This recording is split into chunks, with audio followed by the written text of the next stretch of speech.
Bonjour à tous, voici une vidéo pour expliquer ou réexpliquer le fonctionnement des relatives mineures par rapport aux gammes majeures.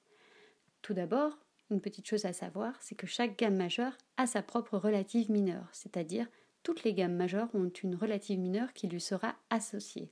Et la première chose à savoir, c'est que la gamme majeure et sa relative mineure auront exactement la même armure, c'est-à-dire les mêmes altérations à la clé. Par exemple, dans la gamme de Fa majeur, nous avons un Si bémol à la clé. Dans sa relative mineure, nous aurons également un Si bémol à la clé. Nous allons donc partir de l'exemple de la gamme de Fa majeur. Avant ça, nous allons nous la remettre un petit peu dans l'oreille.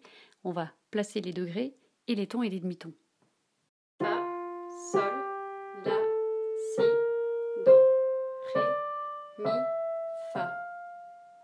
On se remémore les principaux degrés d'une gamme, quelle qu'elle soit. Le premier degré, la tonique, le cinquième, la dominante, et la septième, qui est la sensible. Et un rappel très rapide des tons et des demi-tons. Ton, ton, demi-ton, ton, ton, ton, demi-ton. Il existe plusieurs méthodes pour trouver la relative mineure d'une gamme. En voici une.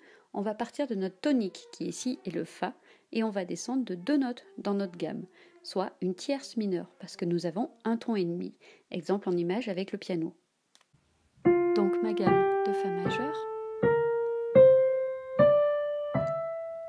avec au passage son accord parfait, et je pars donc de ma tonique qui est le Fa, et je descends pour avoir ma nouvelle tonique mineure, et nous obtenons donc la gamme de Ré mineur. Si l'on écrit le tout sur une portée en plaçant les tons et les demi-tons, on obtient pour cette gamme de Ré mineur ton, demi-ton, ton, ton, demi-ton, ton, ton. C'est ce qu'on appelle la gamme mineure naturelle. Maintenant, j'aimerais attirer votre attention sur le dernier intervalle, entre le Do et le Ré. Le Do étant notre sensible et le Ré la tonique.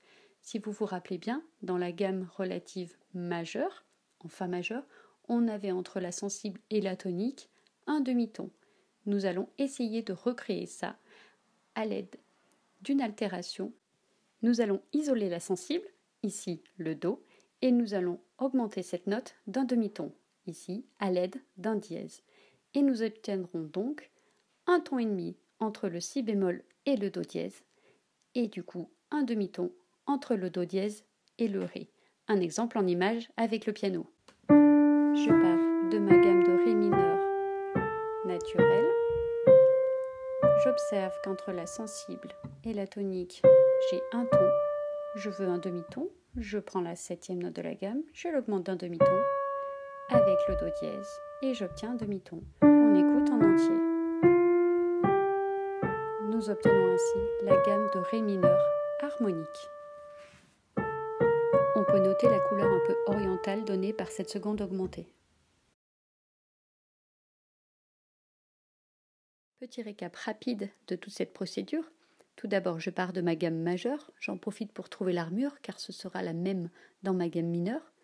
Je descends ensuite de 2 notes à partir de ma tonique afin de trouver le nom de cette nouvelle gamme mineure.